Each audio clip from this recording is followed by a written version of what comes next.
Well, thank you so much for having me. I think that's the best segue because it really is the case. We are here to make sure that students have opportunities in Washington State. And the state NEED grant is a gateway that allows so many young people to reach their full potential. And I think each and every one of us in this room understand that education is that pivot point for so many people. And if we don't have that ability to pivot and to launch students into what their dream really is and the education that supports that, we as a state are worse off. And so thank you all for your dedication to being part of this group, for being here on a beautiful rainy Saturday. And I'm really, really excited to be here. And so I love higher education. I love my work in the legislature.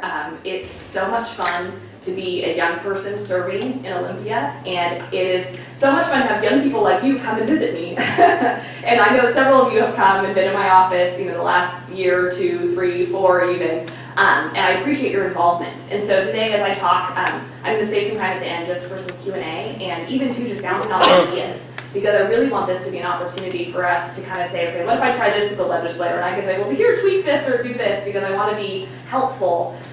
One element that I've learned this morning when I came was the difference between lobbying, which I hear you can't do, and educating.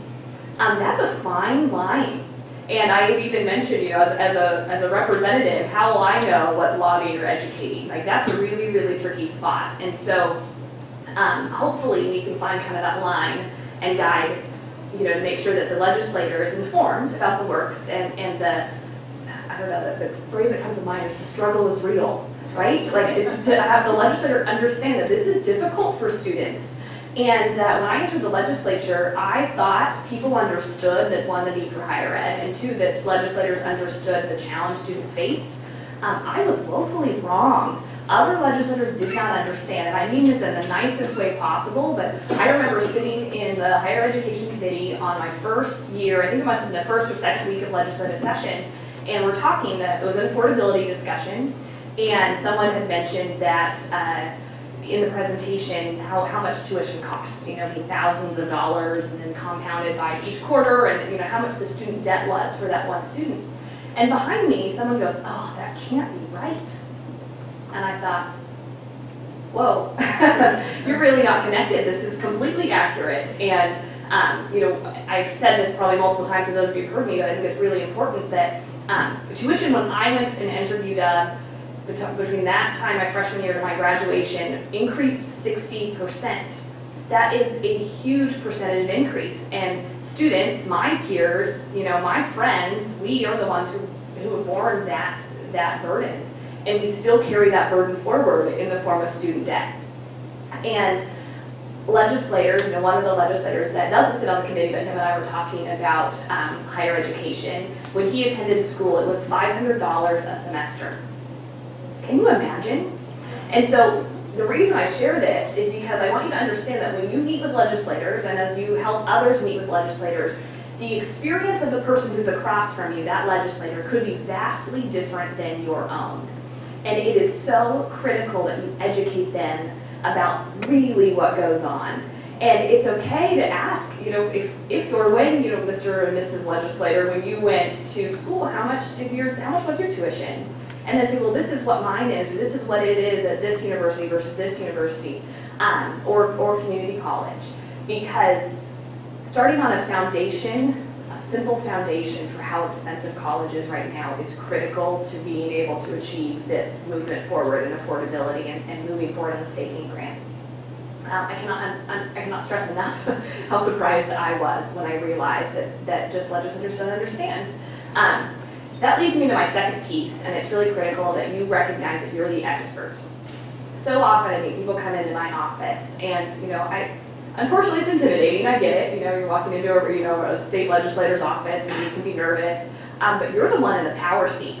Yes, I may take a vote, but you're the one with the experience. You're the one who lives day in and day out fighting the battle and seeing other of your peers fighting this battle of making sure that your finances are matching, the tuition and your room and housing and your food and medical costs and all of those things that go into living. You see that day in and day out. Oftentimes we don't. That, unfortunately, sometimes is how government fails to really meet the needs of communities is because it's in this silo that's not really connected to what goes day on, day in, and day out. So you are a critical piece in helping the legislator understand what is really happening.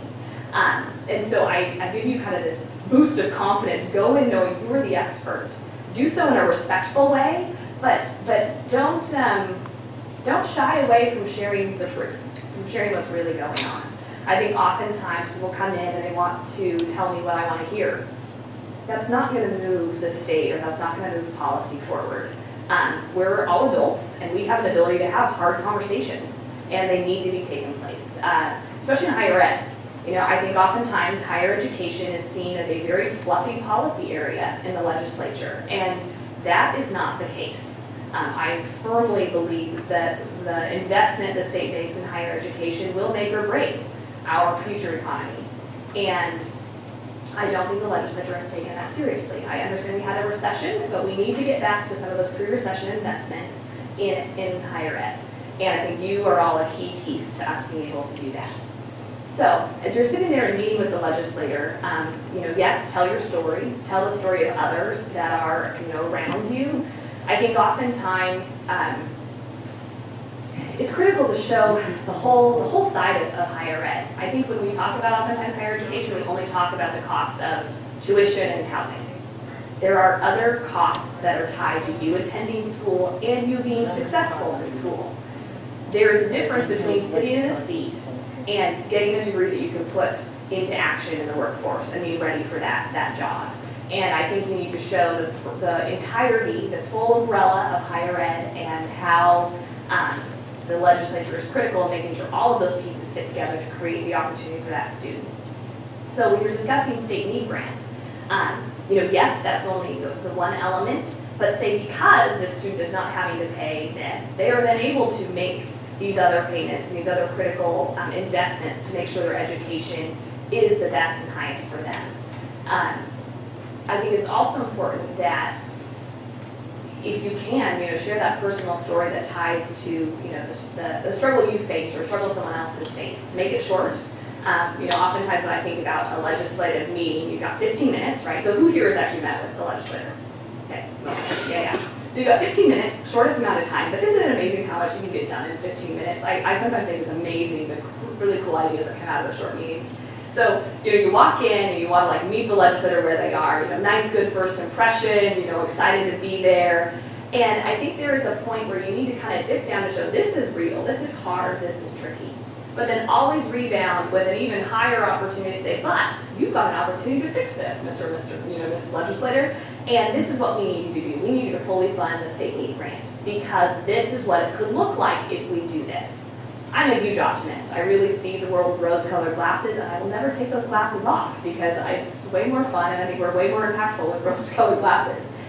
And the reason I say that is, if you can give a legislator the taste of what it would be like if we fully funded the state need grant in Washington State, what that looks like for students, what that means for graduation rates, what that means for those students stepping into the workforce, that's the image I think you really want to package and give to the legislator.